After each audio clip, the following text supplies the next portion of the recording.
Hello बच्चों, तो आज का जो टॉपिक हम पढ़ने वाले हैं वो टॉपिक है अपना कूलम्ब्स लॉ। और कूलम्ब्स लॉ की लास्ट में डिस्कस करेंगे लिमिटेशंस। पूरा अच्छे से आपको कूलम्ब्स लॉ का फील दिलाएंगे कि forces between the like charges क्या होता है, forces between the unlike charges क्या होता है, के क्या होता है, एप्सिलॉन नॉट क्या होता है, एप्सिलॉन नॉट की यूनिट क्या होती है, डायमेंशन फॉर्मूला क्या होता है, सब कुछ आपको इस वीडियो में मिलेगा। तो पेशेंस के साथ अच्छा सा अगर आपको कॉन्सेप्ट पढ़ना है फील के साथ, तो प्लीज लास्ट तक बने रहना, आपको अच्छे से सारा कॉन्सेप्ट क्लियर हो जाएगा। ठीक है, तो अपना जो टॉपिक है बच्चों, वो टॉपिक है कूलम्ब्स लॉ। कूलम्ब्स लॉ, ठीक है। तो बच्चों कूलम्ब्स लॉ क्या कहता है? तो जो बच्चों जो कूलम्ब्स लॉ है बिल्कुल सिमिलर है न्यूटन्स के लॉ जैसा। ठीक है, न्यूटन ने हमको क्या बताया था, F बराबर होता है जी m1 m2 upon are square. बस यहां पर कूलम्ब्स ने चेंज करके कर दिया, जी की जगह के ले आई, m1 m2 की जगह q1 q2 upon are square, बाकी सब सेम रखा। ठीक है, तो इसी लॉ की बात करेंगे, इसको अच्छे से समझेंगे कि कूलम्ब्स लॉ आखिर कहता क्या है। ठीक है, तो सबसे पहले हम यहां पर दो चार्जेस बना लेते हैं। एक, दोनों क्या है, सेम चार्जेस है, प्लस क्यू1 प्लस क्यू1। ठीक, और इन दोनों के बीच की जो सेपरेशन डिस्टेंस है, इन दोनों के बीच की जो दूरी ली है वो हमने ले ली है आर। कितनी ले ली है बच्चों, आर। ठीक, अब जाहिर सी बात देखो बच्चों, दोनों प्लस क्यू है, भैया दोनों कट्टर दुश्मन है। ठीक, तो जब कट्टर दुश्मन होते हैं वो क्या करते हैं, गले मिलते नहीं मिलते, वो एक दूसरे से क्या करते, दूर भागते हैं, है ना।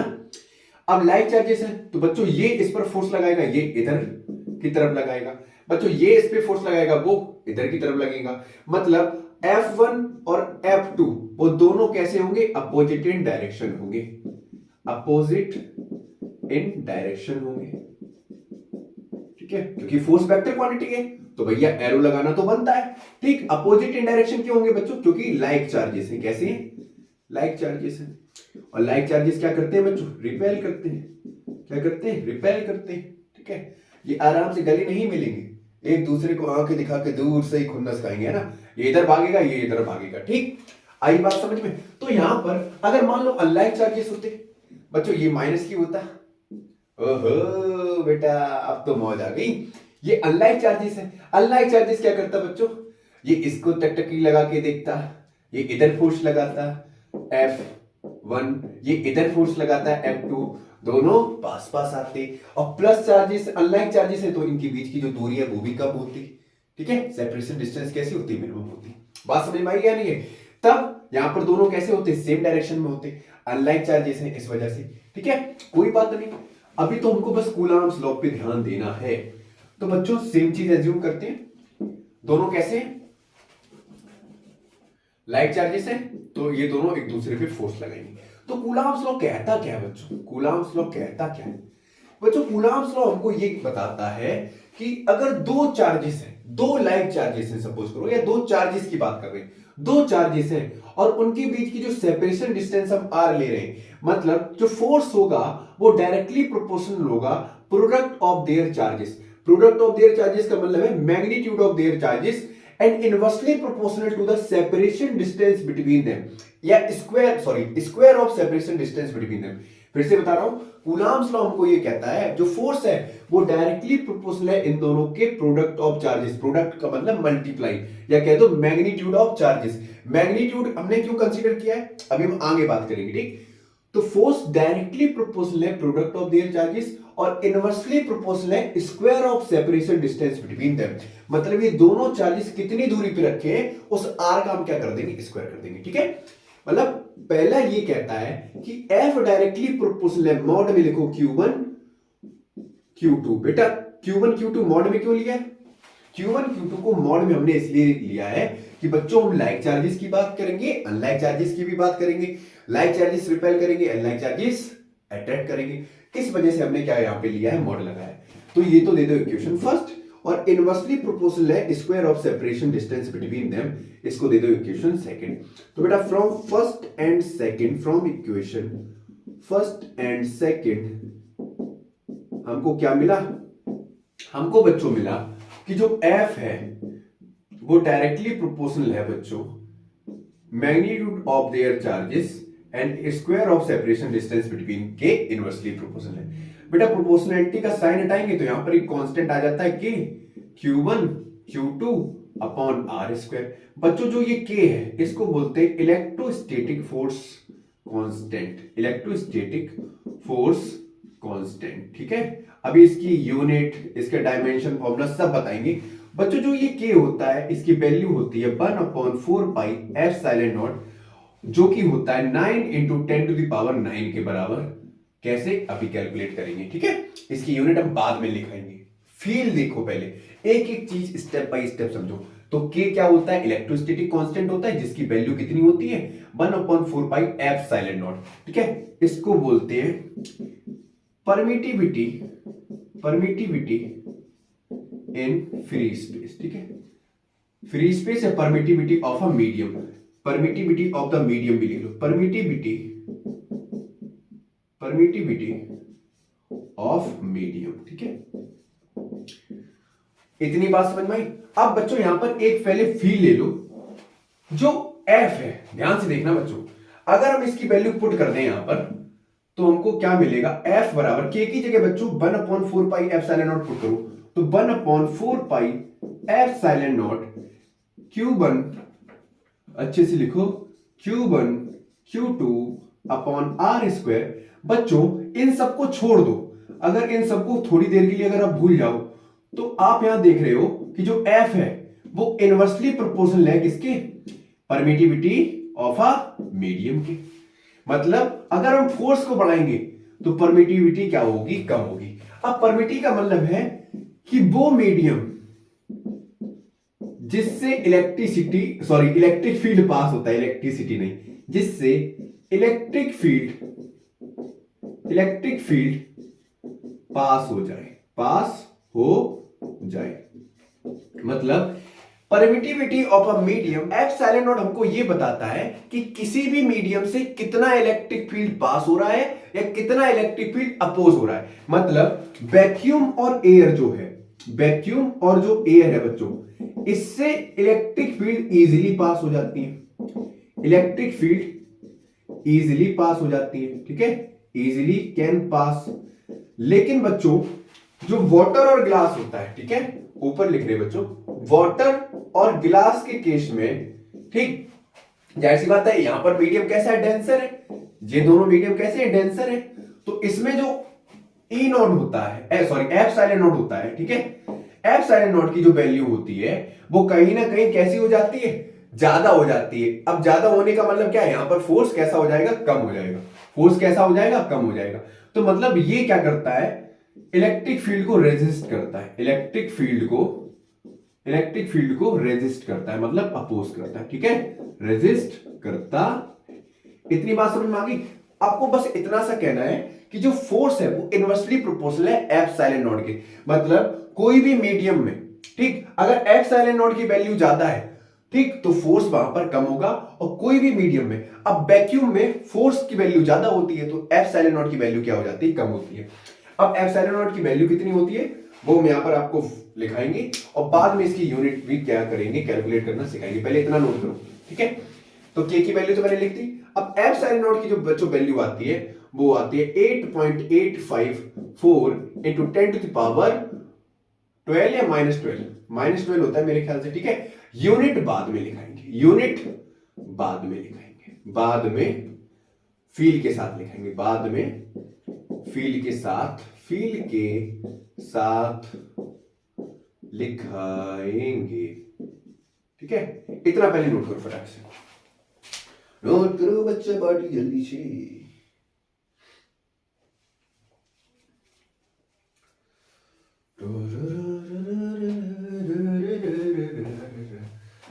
नोट किया, ठीक है बच्चों। अभी मैंने आपको कुछ फॉर्मूला लिखाया था, वो लिखाया था F बराबर के Q1 Q2 upon are square, यही तो लिखाया था। अच्छा बच्चों, मैं अगर यहां पे पूछूं K की वैल्यू बच्चों कितनी आएगी, तो K की वैल्यू क्या होगी, R इधर मल्टीप्लाई कर दो F के साथ, तो F into R square upon में चले जाएगा Q1 इंटू Q2। ठीक है, अभी हम क्या निकाल लें बच्चों, अभी हम कैलकुलेट कर रहे हैं unit and dimensional formula of के, जिसको बोलते हैं इलेक्ट्रोस्टैटिक कांस्टेंट। ठीक है, क्या बोलते हैं, इलेक्ट्रोस्टैटिक कांस्टेंट। ठीक, यहां तक बात समझ में आई? ठीक सर, आई बात समझ में। हम यूनिट निकालें बच्चों, फोर्स की यूनिट क्या होती है, के बराबर हो जाएगा newton, radius metre square upon charge की कूलम स्क्वायर। तो के की यूनिट क्या आ गई बच्चों, न्यूटन मीटर स्क्वायर पर कूलम स्क्वायर, और ऊपर जाएगा कूलम इनवर्स 2। तो ये तो आ गई बच्चों के की यूनिट। सर बिल्कुल आसान था बच्चों। इसका डायमेंशनल फॉर्मूला बताओ। डायमेंशनल फॉर्मूला निकालेंगे कैसे, सेम चीज बेटा, फोर्स का आपको पता है कितना होता है, के बराबर डायमेंशनल फॉर्मूला निकालोगे, फोर्स का होता है m1 L1 T इनवर्स। ठीक है बेटा, लेंथ r क्या है, लेंथ हो जाएगी L की पावर 2। ठीक, मेरे साथ चलना बेटा। चार्ज का होता है 8T, क्या होता है 8T, again A into T. ठीक, ये बहुत इंपॉर्टेंट डायमेंशनल फॉर्मूला है किसका, के का, जो बोर्ड एग्जाम क्लास 12 फिजिक्स के लिए बहुत ज्यादा इंपॉर्टेंट है। ठीक, और इसकी यूनिट भी कई बार पूछी जाती है, एक एप्सिलॉन नॉट और एक इलेक्ट्रोस्टैटिक फोर्स कांस्टेंट, इन दोनों की unit plus dimensional formula class 12 board के लिए एक एक नंबर के लिए बहुत ज्यादा इंपॉर्टेंट है, कान खोल के सुन लो। ठीक है, अब सेम चीज क्या करेंगे, कुछ नहीं, पहले आपस में जो मिल रहा है उसको मिला दो बेटा। m1 सेम रहेगा, L1 और L2 तो L3, T इनवर्स बेटा, यहां पर देखो ऊपर वाला पहले सॉल्व कर लो, t की पावर 1 है ना, नीचे बच्चों क्या आ जाएगा, a इंटू ए स्क्वायर और t इंटू टी स्क्वायर। सही है, आगे सर चलते हैं। अब कुछ नहीं करना है, ऊपर भेजो बेटा, m1 L3 बेटा, t नीचे -2 ऊपर जाके, सॉरी नीचे t कैसा है, प्लस की पावर 2 में, ऊपर माइनस पावर 2 में, तो बेटा कितना हो जाएगा, माइनस की पावर 3 हो जाएगा। गलत तो नहीं किया है? ठीक है, ये इधर पावर 2, ये माइनस की पावर 3। ठीक, और a कितना हो जाएगा, a की पावर ऊपर जाएगा माइनस का 2। ठीक, यही तो डायमेंशन फॉर्मूला निकलेगा। कुछ गलत किया है? अच्छा हाँ, यहां पे 2 होगा, mlt माइनस 2, तो बेटा ये आएगा lt माइनस का 4। ठीक है, क्या आ जाएगा, t माइनस का 4। फिर से देख लो, कुछ गलती तो नहीं की, एक बार चेक कर लेना। के बराबर आएगा m1 l की पावर 3, t की पावर -4, a की पावर -2, a इंटू ए की पावर 2, और ऊपर जाएगा a की पावर -2, t इंटू टी, तो t की पावर 2 ऊपर जाएगा तो t की पावर -2। समझ में आ गया? तो ये तो हो गया के का बेटा यूनिट प्लस डायमेंशनल फॉर्मूला, जो कि इंपॉर्टेंट है। ठीक, हाँ सर, इतनी बात हमको समझ में आ गई। आगे भी बात करते हैं। अब बच्चों एप्सिलॉन नॉट की बात करेंगे। ठीक है,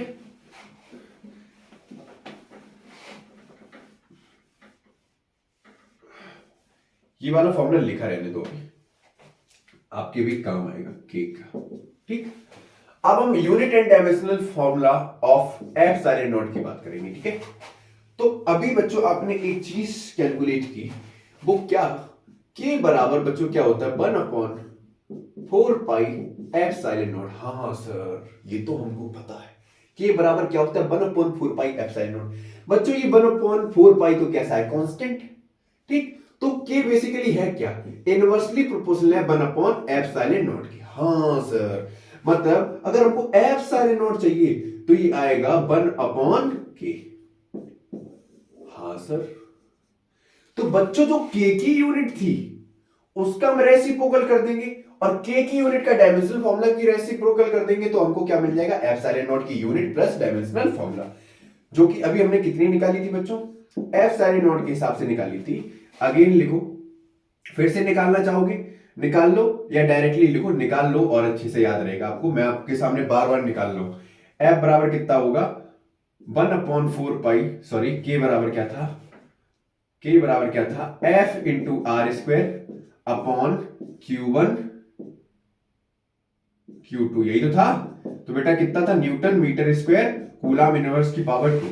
तो बेटा इसका जस्ट उल्टा कर दो, तो न्यूटन इनवर्स मीटर इनवर्स 2, ठीक है, और कूलम की पावर 2। तो ये तो हो गई एप्सिलॉन नॉट की अपनी यूनिट।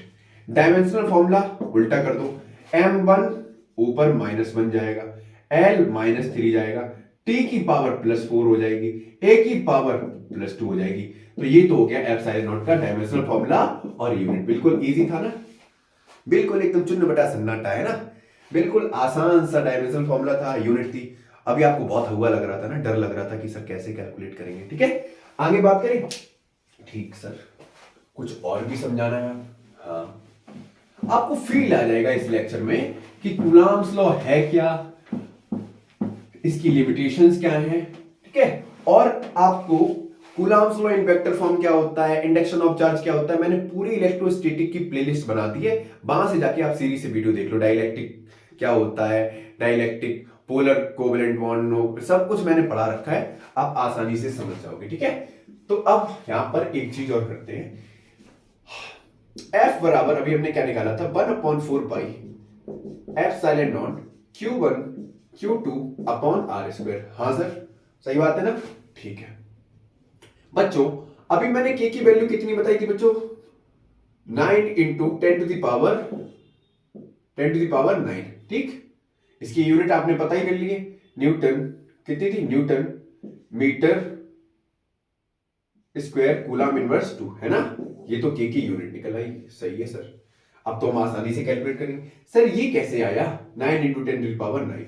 देखो हम क्या करेंगे, अगर हमको F निकालना है, ठीक, F की वैल्यू कितनी निकालेंगे, तो हमें Q1 बराबर Q2 दोनों को रखना है कितना? 1 कूलम। कितना रखना है? 1 कूलम। और R को लेना है 1 मीटर। ध्यान से सुनो, जब दोनों चार्जेस को हम कितना लेंगे? 1 कूलम, और दोनों चार्जेस के बीच की दूरी कितनी होगी? 1 मीटर। तो रखो बेटा, क्या रखोगे? बराबर क्या लेंगे? 1/4 पाई एप्सिलॉन नॉट कितना होता है बच्चों? 9 इंटू 10 टू द पावर 9। ठीक, इंटू चार्जेस का मैग्नीट्यूड कितना है? 1 इंटू 1।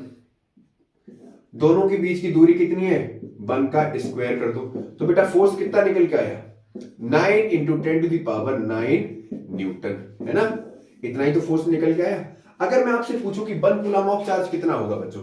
1 कूलम ऑफ चार्ज इतना होगा कि जब हम फोर्स कितना लेंगे? 9 इंटू 10 टू द पावर 9, और दोनों चार्जेस के बीच की दूरी हम कितना लेंगे? 1 metre.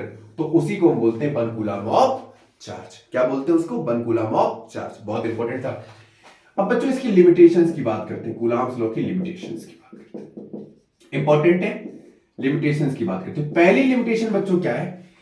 It is valid only for charges at rest. Charges at rest, ठीक है? ये किसके लिए वैलिड है? जब चार्जेस कैसे हो? रेस्ट पे हो। सेकंड बच्चों, ये it is valid only for the point charges. Point charges का मतलब क्या है? चार्जेस बहुत ही छोटे से, स्मॉल चार्जेस की हम बात करेंगे, ठीक है? बहुत छोटे छोटे चार्जेस की बात करेंगे।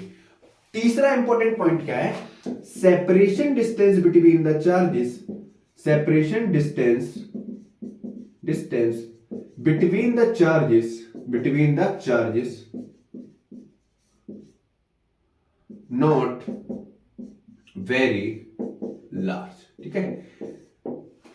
चार्जेस के बीच की दूरी बहुत ज्यादा नहीं होनी चाहिए, ठीक है? और चार्जेस के बीच की दूरी बहुत कम भी नहीं होनी चाहिए। जैसे बच्चों आपको पता है कि एक एटम के अंदर 3 चीजें होती हैं बच्चों, प्रोटॉन और न्यूट्रॉन कहां होती है? अपने न्यूक्लियस में, ठीक है? और ऑर्बिट में क्या होता है बच्चों? ये होता है इलेक्ट्रॉन, है ना? अब बच्चों जो आपके पेपर में के लिए एक और इंपॉर्टेंट सवाल है कि जो न्यूक्लियस है उसका साइज कितना होता है बच्चों? जो न्यूक्लियस का साइज का ऑर्डर होता है वो 10 टू द पावर -15 के ऑर्डर में होता है। कितना होता है? 10 टू द पावर -15 के ऑर्डर में होता है, ठीक? और पेपर के लिए ये भी इंपॉर्टेंट क्वेश्चन है कि न्यूक्लियर फोर्स और इलेक्ट्रोस्टैटिक फोर्स में कौन ज्यादा स्ट्रांग होता है? इलेक्ट्रोस्टैटिक फोर्स में कौन ज्यादा स्ट्रांग होता है बच्चों? न्यूक्लियर फोर्स ज्यादा स्ट्रांग होता है in comparison with electrostatic force. मतलब इलेक्ट्रोस्टैटिक फोर्स के कंपैरिजन में न्यूक्लियर फोर्स बहुत ज्यादा स्ट्रांग होता है, ठीक? मतलब अगर हमको कूलम्ब्स लॉ को वैलिड कराना है, ठीक है, या कूलम्ब्स लॉ को प्रूव करना है, अप्रूव देना है, तो हमको क्या करना पड़ेगा? जो रेडियस है, ठीक, वो रेडियस जो है वो 10 टू द पावर -15 के ऑर्डर से ज्यादा होनी चाहिए, ठीक है? ठीक, जो मतलब रेडियस है, ठीक है, उसके जो दोनों रेडियस का मतलब है दोनों चार्जेस के बीच की दूरी है वो 10⁻⁻15 से ज्यादा होनी चाहिए, या इस ऑर्डर में होनी चाहिए। इससे कम तो बिल्कुल नहीं होनी चाहिए और इससे बहुत ज्यादा भी नहीं होनी चाहिए, तभी कूलॉम्स लॉ क्या होगा, वैलिड होगा। ठीक है, आई बात समझ में? तो ये पूरा था Coulomb's law and it's limitation के बारे में। वीडियो कैसी लगी कमेंट बॉक्स में जरूर बताइएगा। ठीक है।